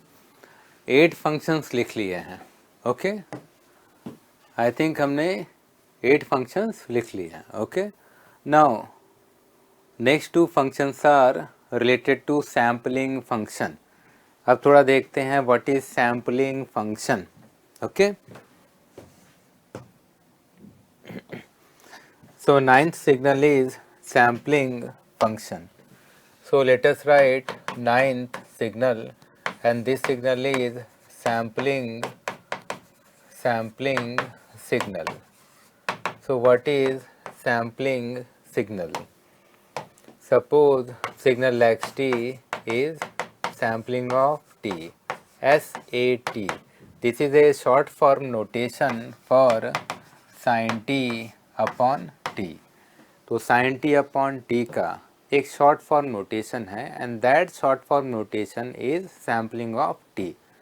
Now we have to draw this wave form, so we have to find out its values at t equal to 0, at t equal to plus infinite also, at t equal to minus infinite also. Then we have to find out whether this signal is energy signal, whether this signal is even signal, odd signal or neither even nor odd signal. Okay, तो पहले कुछ calculation करना है क्योंकि हमें इसका क्या चाहिए, वेव फॉर्म. चलो सबसे पहले तो लिख देता हूँ this signal is an even signal. कैसे पता चला? मैथमेटिकल एक्सप्रेशन को देख करके. Numerator is odd function, denominator is odd function, odd by odd, resultant signal will be what, even signal. Okay, now let us calculate its value at t equal to 0. तो आप लिखते limit t tends to 0 sine t upon t. Okay, t को 0 put करोगे तो 0/0 का form है, and 0/0 form is indeterminate form, and in case of indeterminate form we use L'Hospital's rule. इतना तो याद होगा मैथमेटिक्स में 0/0 का फॉर्म आया तो किसे यूज़ करते हैं, एल हॉस्पिटल्स रूल को. न्यूमरेटर डिनोमिनेटर को t के अगेंस्ट डिफरेंशिएट करो, फिर t को क्या पुट कर दो, 0 पुट करोगे तो रिजल्ट कितना आएगा, 1. Now we have to calculate value of sampling t at t equal to infinite. So we will write in this manner sine infinite upon infinite. Sine infinite is a finite value divided by infinite. Finite upon infinite will be how much, 0. देखो sine infinite का exact value तो नहीं मालूम है, लेकिन इतना ज़रूर मालूम है कि जो भी साइन इन्फानाइट का एम्पलीट्यूड होगा वो बिटवीन -1 to 1 एम्पलीट्यूड रेंज में ही होगा. साइन फंक्शन का एम्पलीट्यूड किस रेंज में होता है, -1 to 1. अब -1 to 1 रेंज का कोई भी एम्पलीट्यूड होगा तो वो तो फाइनाइट ही होगा. अब फाइनाइट डिवाइडेड बाय इन्फानाइट कितना आता, 0. ओके, तो एक आइडिया भी हो गया है. Value of sampling function at origin will be how much, 1, and it is even signal, so at t equal to infinite as well as t equal to minus infinite its value should be how much, 0. ठीक है. अच्छा, अब इसके बाद अब एक चीज़ सोचता हूँ पहले आपको बता दूँ, उसके बाद मैं आगे बढ़ता हूँ. बहुत सिंपल सा पॉइंट है, बट हो सकता है कोई बच्चा कंफ्यूज हो जाए, इसलिए मैं इसको एक्सप्लेन कर रहा हूँ. जैसे मान लो एक सिग्नल है एफ टी के रेस्पेक्ट में, ठीक है, और अगर मान लो सिग्नल का वेव फॉर्म कुछ ऐसा है, मैंने ऐसा कुछ भी ड्रॉ कर दिया है. Okay, and suppose this time instant is t1. Okay, तो अगर कोई आपसे ये पूछे कि बताओ F T equal to t1 पर कितना है, तो क्या बोलोगे, 0. What is the value of f t at t equal to t1, it is how much, 0. Okay, now t1 is known as time crossover instant. Time crossover instant मतलब जहाँ पर function time axis को cross करता है. नाम से ही पता चल रहा है ना, टाइम क्रॉसओवर इंस्टेंट मतलब क्या, जहाँ फंक्शन टाइम एक्सिस को क्रॉस करता है. तो जहाँ फंक्शन टाइम एक्सिस को क्रॉस करता है वहाँ पर फंक्शन का एम्पलीट्यूड कितना होता है, 0. जैसे यहाँ टाइम क्रॉसओवर इंस्टेंट क्या है, t1, और t1 पर एफ टी का एम्पलीट्यूड कितना है, 0. ओके, तो यहाँ से आपको ये समझ में आया कि t1 is representing time crossover instant. time crossover instant, and at time crossover instant function value will be how much? 0. ठीक है, तो अब मैं यही लॉजिक यहाँ लगाने वाला हूँ। मुझे ये पता करना है कि ये जो एक्स टी है और सैम्पलिंग ऑफ टी है ये टाइम एक्सिस को कहाँ कहाँ क्रॉस करता है। तो मैं क्या करूँगा, सैम्पलिंग टी को 0 से इक्वेट कर दूंगा। अब सैम्पलिंग टी को 0 से इक्वेट कर दूंगा तो टी के कुछ वैल्यूज तो आएंगे, और टी के जो भी वैल्यूज आएंगे वो क्या रिप्रेजेंट करेंगे? Time crossover instant. Okay, so let us compare sampling of T with 0. So sin t upon t will be how much? 0. Okay, so sin t upon t will be how much? 0. So sin t will be how much? 0. Okay, then t will be how much? N pi, excluding origin. मैंने यहाँ origin को क्यों exclude कर दिया? आपको सोचो, t equal to 0 पर sampling कितना होता है? 1. ओके, यहाँ पर n इक्वल टू 0 इंक्लूड कर लोगे ना तो t भी कितना हो जाएगा? 0. फिर आप इनडायरेक्टली ये बोल रहे हैं कि t इक्वल टू 0 पर सैम्पलिंग 0 भी कितना होता है? 1, जो कि रॉन्ग है। समझ में आया? तो ये जो हमने लिखा है कि crossover instant will be integer multiple of pi, तो यहाँ पर एक टर्म और हमें लिखना चाहिए एक्सक्लूडिंग 0। वो मैंने डिटेल में बताया क्यों एक्सक्लूड किया, क्योंकि अगर n को 0 पुट कर दोगे तो t 0 हो जाएगा। अब t 0 आया कहाँ से आया? यहाँ से आया। t 0 आया कहाँ से आया? यहाँ से आया। तो आप बोल रहे हैं सैम्पलिंग 0 विल बी 0, जो कि रॉन्ग है ना। सैम्पलिंग 0 कितना होता है? 1। ओके, तो यहाँ से पता चला time crossover instant for sampling t will be integer multiple of pi except 0। तो अब वेव फॉर्म ड्रॉ करना है। So let us draw wave form of sampling t, sampling t के रेस्पेक्ट में। So wave form is sampling of t with respect to t. Okay, waveform will be like this. At origin function amplitude is 1 and waveform will look like this. Peak amplitude of waveform will be decreasing in nature. So peak amplitude of waveform will be decreasing in nature. तो sampling के waveform में peak amplitude किस nature का होता है? Decreasing nature का होता है। सो दैट कि डिक्रीज होकर के finally t equal to infinite पर एम्पलीट्यूड कितना हो जाए? 0। सिमिलरली LHS में भी t equal to minus infinite पर एम्पलीट्यूड कितना हो जाए? 0। और टाइम क्रॉसओवर इंस्टेंट क्या है? Integer multiple of pi. तो इधर क्या लिखूंगा? पाई। इधर क्या लिखूंगा? 2 पाई। ये वाला इंस्टेंट कितना? 3 pi and so on. This instant will be how much? Minus pi. इस वाले इंस्टेंट को क्या लिखूंगा? Minus 2 pi. इसको क्या लिखूंगा? Minus 3 pi. तो सैम्पलिंग का वेव फॉर्म कुछ ऐसा होता है जो आपको याद रखना है।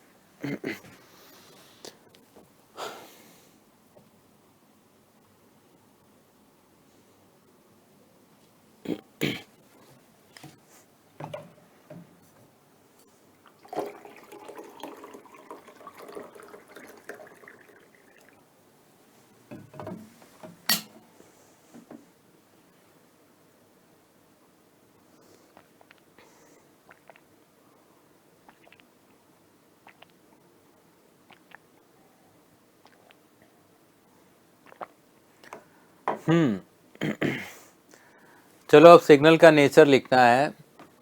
Extension of signal is infinite and peak amplitude is decreasing in nature. So what will be the nature of signal? Energy signal. तो सिग्नल किस टाइप का सिग्नल है? Energy signal. तो इस सिग्नल के लिए लिखना है तो आप लिख लो this is an energy signal. Okay, now what about energy of signal? Time domain में एनर्जी कैलकुलेशन डिफ़िकल्ट है। आप अगर फॉर्मूला यूज़ करेंगे तो कैलकुलेशन डिफ़िकल्ट आएगा। क्यों? आप करके देख लो। आप क्या लिखते हैं? Integration minus infinite to infinite mod x t whole square d t. X t को पुट करो, एक्स टी को आप लिखते हैं सैम्पलिंग टी, तो आप क्या लिखते हैं, integration minus infinite to infinite sampling square t d t. फिर सैम्पलिंग स्क्वायर टी को आप क्या लिखते हैं, sine square t upon t square. फिर आप सोचोगे कि चलो साइन स्क्वायर टी को 1 माइनस कॉस 2t अपॉन 2 लिख देते हैं, तो कैलकुलेशन डिफ़िकल्ट हो जाएगा। आप अगर सोचोगे कि टी स्क्वायर को के अज्यूम कर लेते हैं, वेरिएबल रिप्लेसमेंट करते हैं, तो ये और डिफ़िकल्ट हो जाएगा और ये इंटीग्रेशन एक लूप में कंटिन्यू होना स्टार्ट होगा। तो सैम्पलिंग टी का एनर्जी कैलकुलेशन टाइम डोमेन में डिफ़िकल्ट है। इसी डिफ़िकल्टी को अवॉइड करने के लिए हम लोग यूज़ करते हैं Fourier transform. So Fourier transform is very effective mathematical tool. With the help of Fourier transform, we can calculate area of signal also and energy of signal also. तो ऐसे टाइम डोमेन सिग्नल जिनका time domain में area calculation difficult आपको लग रहा है, time domain में energy calculation आपको डिफिकल्ट लग रहा है, तो उसके लिए किसका हेल्प ले लो, फूरियर ट्रांसफॉर्म का, बचा लेगा फूरियर ट्रांसफॉर्म। ठीक है, तो फूरियर ट्रांसफॉर्म एक बहुत इफेक्टिव मैथमेटिकल टूल है and with the help of Fourier transform energy of sampling t will be pi. ठीक है, सैम्पलिंग टी का एनर्जी कितना होता है, पाई। ये किसके हेल्प से मैंने लिखा है, ये मैंने किसके हेल्प से लिखा है, with the help of Fourier transform, with the help of Fourier transform. Fourier transform में हम लोग डिटेल में देखेंगे सैम्पलिंग टी का एनर्जी पाई क्यों होता है। तो प्लीज़ अभी मत पूछने लगना कि सर इसका एनर्जी पाई कैसे है, कहाँ देखेंगे, फूरियर ट्रांसफॉर्म में, क्योंकि वहाँ ये कैलकुलेशन करना है। ठीक है, अच्छा अब इसके बाद एक काम करते हैं, एक ऑब्जेक्टिव क्वेश्चन सॉल्व करते हैं। ठीक है, एक ऑब्जेक्टिव क्वेश्चन सॉल्व करते हैं। ये जो आपने लिखा है ना, इसे अगर मैं मैथमेटिकली लिखूं, एनर्जी ऑफ सैम्पलिंग टी, तो ऐसे लिखूंगा ना, integration minus infinite to infinite sampling square t d t. Value of this integration is indirectly pi. ठीक है, ये जो इंटीग्रेशन है इसकी वैल्यू फूरियर ट्रांसफॉर्म के हेल्प से कितनी होती है, पाई। ओके, तो ये मैंने एक हिंट दिया है नेक्स्ट क्वेश्चन के लिए। यहाँ तक तो समझ में आया ना, सैम्पलिंग टी का एनर्जी लिखना है तो मैथमेटिकली आप एक्सप्रेशन तो ऐसे ही लिखेंगे ना, integration minus infinite to infinite signal square d t. अब सिग्नल में क्या पुट करते हैं, सैम्पलिंग टी, तो फूरियर ट्रांसफॉर्म से ये वाला इंटीग्रेशन कैलकुलेट करोगे तो इसकी वैल्यू कितनी आती है, पाई। ठीक है, क्वेश्चन कुछ ऐसा है, we have to calculate value of integration 0 to infinite, integration 0 to infinite, 8 into sampling square 2t sampling square 2t upon t square dt। इस इंटीग्रेशन का रिजल्ट आपको बताना है कि कितना आएगा। हिंट बस केवल ये है कि इस इंटीग्रेशन को किसी भी तरह इससे रिलेट कर लो और थोड़ा सा इंटीग्रेशन के रेंज को भी ध्यान रखना कि इसकी वजह से रिजल्टेंट इंटीग्रेशन में क्या चेंजेस आएंगे। ओके, आपको चैट बॉक्स में रिप्लाई करना है कि इंटीग्रेशन का रिजल्ट कितना आएगा। ट्राई करो आप लोग।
Money Teja, your answer is wrong.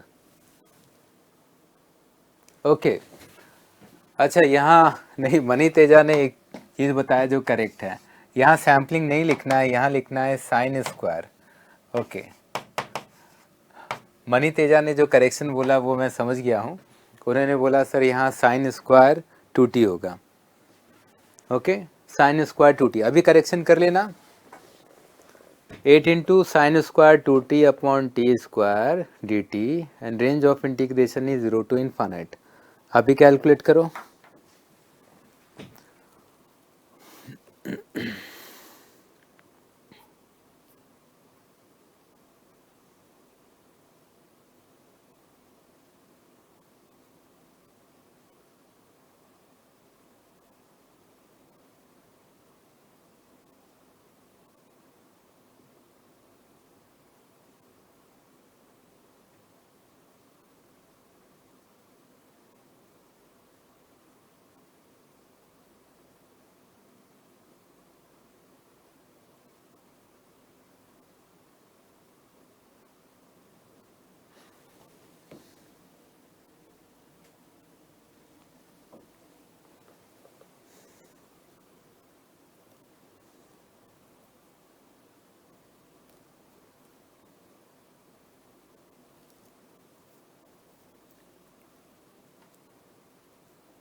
ठीक है, बहुत सारे बच्चों ने आंसर लिखा है. कुछ ने 32 पाई, कुछ ने 16 पाई, कुछ ने 8 पाई. मैं चेक कर लेता हूँ. आप इसको थोड़ा सिंप्लीफाई करेंगे और इस फॉर्म में लिखेंगे integration 0 to infinite, 0 to infinite. ठीक है. 8 को मैं बाहर लिखता हूँ और इधर लिखता हूँ sine square 2t upon 2t whole square dt. अब थोड़ा देखता हूँ. साइन स्क्वायर 2t अवेलेबल है मैंने. अच्छा, ऐसे लिखता हूँ sign 2t upon 2t whole square, ऐसे लिखना है. यहाँ से साइन स्क्वायर 2t आएगा, sign square 2t is available. यहाँ से क्या आएगा 4t स्क्वायर. तो इधर क्या मल्टीप्लाई करना पड़ेगा 4. What we have to multiply 4. अभी देख लो, ये एक्सप्रेशन और ये एक्सप्रेशन सेम है, बस केवल मैंने अरेंजमेंट किया है. ओके. अच्छा, अब इसके बाद 8 इंटू 4 कितना 32. तो अब लिखूँगा 32 into integration 0 to infinite sine 2t upon 2t. तो लिखूँगा सैम्पलिंग 2t स्क्वायर dt. अभी देख लो. ठीक है, थोड़ा अच्छे से लिखता हूँ. Integration 0 to infinite. अभी ठीक है. 8 इंटू 4 32 लिख दिया. 0 to इन्फानाइट रेंज है वो मैंने लिख दिया. इसको लिख दोगे sampling square 2t. Sign 2t upon 2t क्या लिखते, सैम्पलिंग 2t. स्क्वायर है तो क्या लिखता, सैम्पलिंग स्क्वायर 2t. अच्छा, अब थोड़ा आप इस तरह सोचो. Sampling is an even function and every even function will have same energy in the LHS as well as RHS. जितने भी इवन फंक्शंस होते हैं उनके LHS और RHS में एनर्जी क्या होता है, सेम. तो जितने भी इवन फंक्शंस हैं उनके LHS और RHS में एनर्जी क्या होता है, same. So this integration is representing energy of sampling 2t in the RHS. ठीक है, सैम्पलिंग 2t के RHS का एनर्जी ये रिप्रेजेंट कर रहा है. So this integration is representing energy of RHS of sampling 2t. Okay, and energy of RHS of sampling 2t will be half of the energy of sampling 2t. ये मैंने क्या लिखा है, एनर्जी ऑफ सैम्पलिंग 2t। तो यहाँ पहले कुछ लिखता हूँ, energy of sampling 2t, mathematical expression will be integration minus infinite to infinite sampling square 2t dt। Okay, so this is representing energy of sampling 2t। अच्छा, अब मैंने क्या बोला कि सैम्पलिंग तो इवन फंक्शन है, माइनस इन्फानाइट से infinite range पर इंटीग्रेट करोगे तो टोटल एनर्जी मिल रहा है, बट यहाँ जो इंटीग्रेशन है 0 टू इन्फानाइट रेंज पर है। तो बताओ टोटल एनर्जी का ये क्या है, हाफ है, क्योंकि सैम्पलिंग इवन फंक्शन है तो LHS और RHS दोनों में इक्वल एनर्जी होता है। तो किसी एक हाफ का एनर्जी कैलकुलेट कर रहे हो तो टोटल एनर्जी का क्या होगा, हाफ, वही मैंने लिखा है। So this integration is energy of sampling 2t divided by 2। अच्छा, अब 32/2 में क्या लिखता, 16 into energy of sampling 2t। अभी हम लोग यहाँ तक पहुँच गए। अच्छा, अब इसके बाद कुछ और पॉइंट्स हम लोग लिखते हैं। आपको अगर याद हो तो एनर्जी वाले पॉइंट्स आपने कुछ ऐसे लिखे थे, suppose for signal xt energy, for signal xt energy is capital E, okay, then for x of at energy will be E upon modulus of A, okay। अच्छा, इसी में अब मैं लिखूँगा for sampling of t what is the energy, pi. ये हमने पहले भी लिखा है, सैम्पलिंग t का एनर्जी कितना होता है, पाई।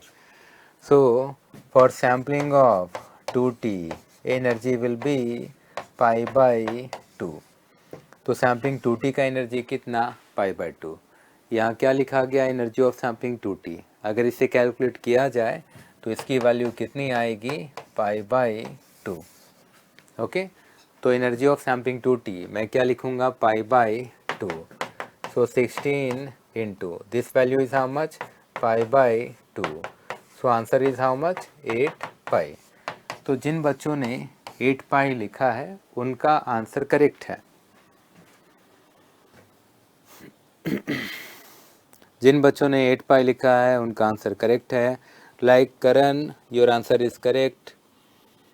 रेवंत प्रसाद, your answer is correct. Okay, हो सकता है कुछ बच्चों ने और लिखा होगा पहले, बट वो चैट स्क्रॉल अप हो जाता है तो मुझे दिखता नहीं है। ओके, अब इसके बाद आपने 9 फंक्शंस लिखे हैं, अब हम लोग लिखेंगे 10th function. So write down 10th function, write down 10th function, and 10th function is sync function. So what is the next function, sync function? So let us write sync of t. Sync of t is sin pi t upon pi t. So mathematically it is equal to sampling of pi t. तो sinc function और sampling function एक दूसरे से related हैं। Sinc of t is equal to sampling of pi t. Okay, अब sinc of t का भी wave form draw करना है तो कुछ कैलकुलेशंस करते हैं। Sinc of zero will be equal to sampling of zero, so its value is how much, 1। Then sync of infinite will be equal to sampling of infinite, so value will be how much, 0। sampling infinite आपने थोड़ी देर पहले लिखा है, यहाँ t को infinite put करोगे तो यहाँ भी t को इन्फानाइट पुट करोगे तो सैम्पलिंग इन्फानाइट लिखना पड़ेगा। सैम्पलिंग इन्फानाइट हमने पहले कैलकुलेट किया है, कितना होता है, 0। Now for time crossover we will equate sync of t with 0, so we will write in this manner, sin pi t upon pi t will be 0. Therefore, sin pi t will be equal to 0.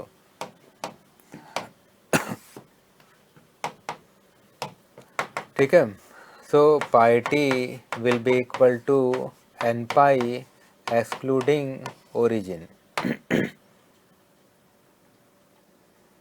So pi is going to be cancelled out. So time crossovers are integers. Excluding origin. Okay, तो हमने time crossover calculate कर लिया। Time crossover is integer and except 0। अब sampling of t के respect में, sinc of t के respect में draw करना है। तो सैम्पलिंग वाला जो वेव फॉर्म है वही वाला होगा, बस कल फ़र्क इतना है कि टाइम क्रॉसओवर सैम्पलिंग फंक्शन में पाई का इंटीजर मल्टीपल है, but for sync of t, time crossover will be integer only. So that will be the only difference in the waveform of sync function. Okay, तो waveform draw करो। waveform sync of t with respect to time, sync of t with respect to time. Waveform will be like this. This will be the nature of waveform. Okay, so this will be the nature of waveform. Peak amplitude will be decreasing in nature. At origin, amplitude is how much? 1. Time crossovers are integer. So this time instant is 1, this time instant is 2, this instant is 3, this instant is 4, and so on. Okay, this instant will be how much? -1, this instant will be -2, this instant will be -3 and so on. यहाँ तक ठीक है? तो हमने sink of t के respect में draw कर लिया। ओके, अभी हमने बेसिक सिग्नल कंप्लीट कर लिया है। जो बेसिक टाइप के सिग्नल्स हैं जिसकी नॉलेज आपको होनी चाहिए, क्योंकि ये सारे signals Fourier transform, Laplace transform या फिर फूरियर सीरीज या फिर जेड ट्रांसफॉर्म में यूज़ होंगे। अच्छा, अब इसके बाद क्या करना है? एक पॉइंट रह गया था कल की क्लास में, जो एक बच्चे ने भी मुझे रिमाइंड कराया था कि पावर सिग्नल पर डिफरेंट ऑपरेशंस का क्या अफेक्ट होता है।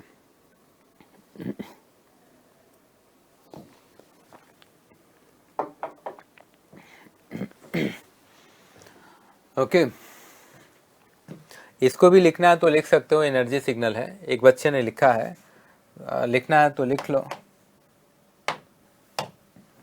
सो sinc function is an energy signal and its energy will be how much? 1।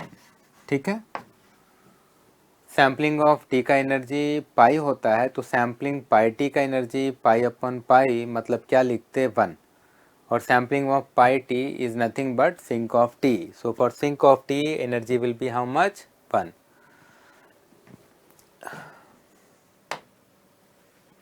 अब एक काम करते हैं, जो पावर से रिलेटेड कुछ पॉइंट्स हैं वो नेक्स्ट स्लाइड में लिखता हूं मैं।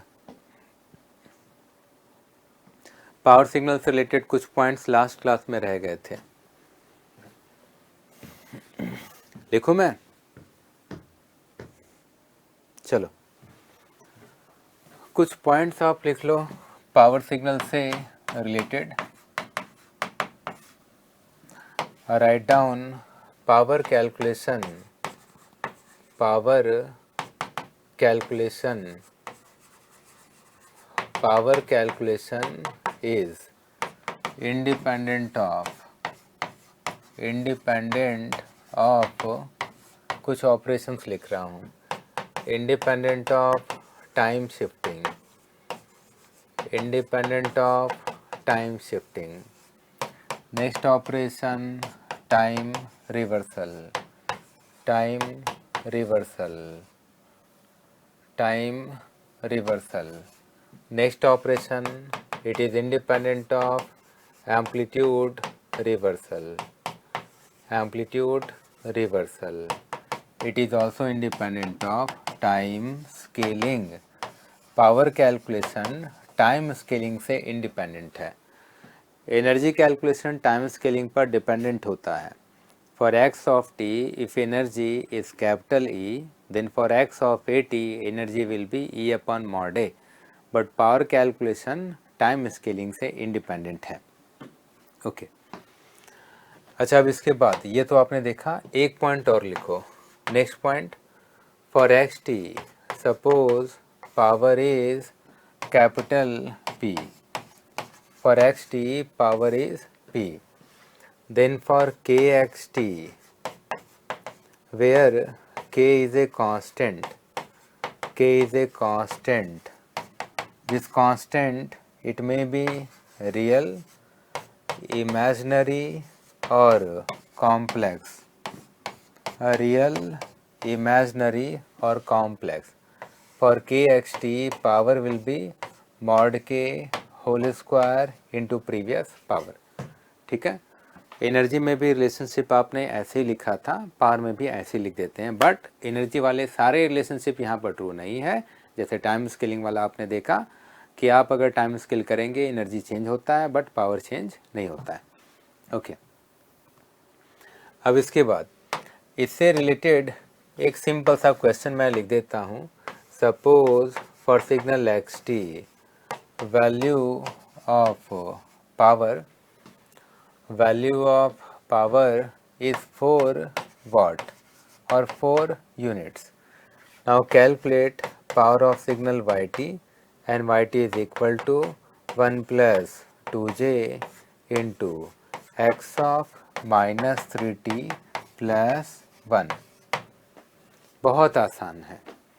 अगर आपको फंडा मालूम है, ट्रिक्स मालूम है तो बहुत इजी है. ठीक है, आपने ये तो देख ही लिया है. Power calculation is independent of time scaling and time shifting. So for x of minus 3t plus 1, power will be same 4 watt, but because of this constant term 1 plus 2j, power will be like this, 1 plus 2j modulus square into previous power. Previous power is how much? 4. 1 plus 2j का magnitude कितना होता है? √5. Square of √5 will be how much? 5. So 5 into 4, answer is how much? 20 watt. 20 watt. ठीक है.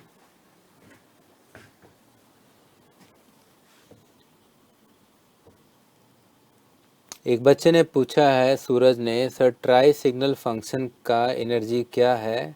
Only for answer verification. Okay, A tri t by tau था ना. थोड़ा सोचता हूँ मैं.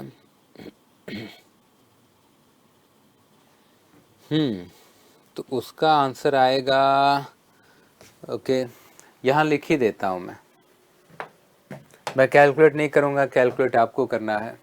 ओके, बस केवल ये आपके लिए लिख रहा हूँ. Suppose signal x t is equal to a tri t by tau, then wave form of x t will be like this.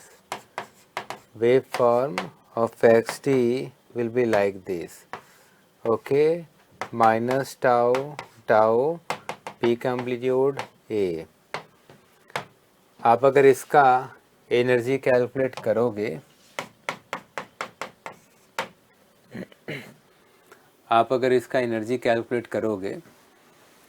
Okay, एक चलो, मतलब जैसे एनर्जी कैलकुलेशन को सिंपल बनाना है तो एक तरीका ये भी हो सकता है कि एनर्जी कैलकुलेशन तो टाइम शिफ्टिंग से इंडिपेंडेंट है, तो इसको देख करके एक वेव फॉर्म ड्रॉ करो एफ टी का.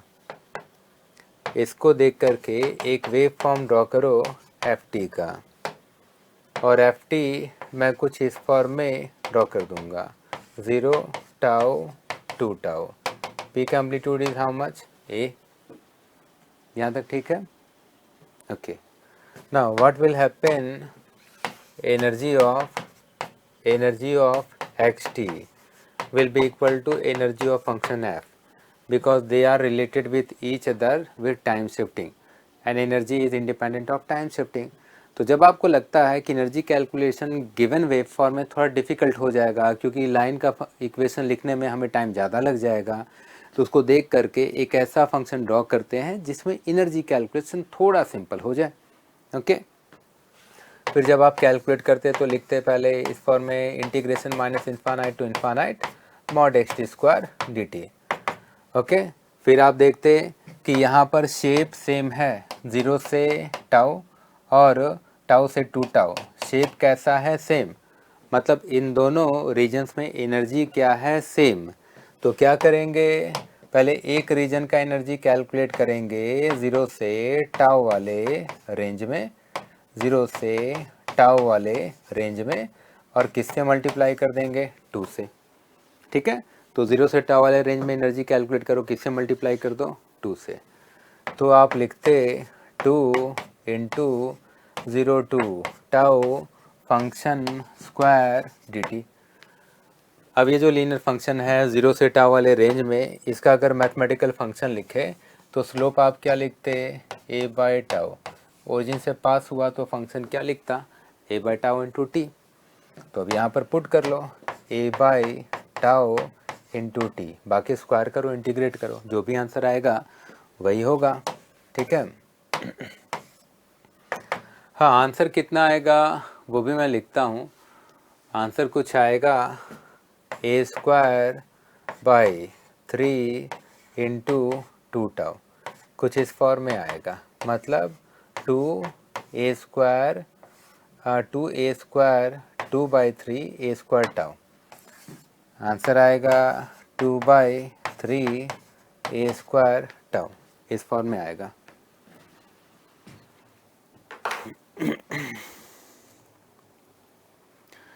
चलो अब आज के लिए बस इतना ही, बाकी अब आपके जो भी डाउट्स हैं वो आप लोग पूछो, मैं एक्सप्लेन करता हूँ। ठीक है, कल के क्लास में चैप्टर 1 ही कंटिन्यू होगा और उसके बाद कंप्लीट हो जाएगा तो सेकेंड चैप्टर मैं स्टार्ट करूँगा। और चैप्टर 1 में मैथमेटिकल रिप्रेजेंटेशन ऑफ सिग्नल यह भी रह गया है, वो मैं कल के क्लास में डिस्कस करूँगा। ठीक है, अब आपके जो भी डाउट्स हैं वो आप लोग 1 बाय 1 पूछते चलो।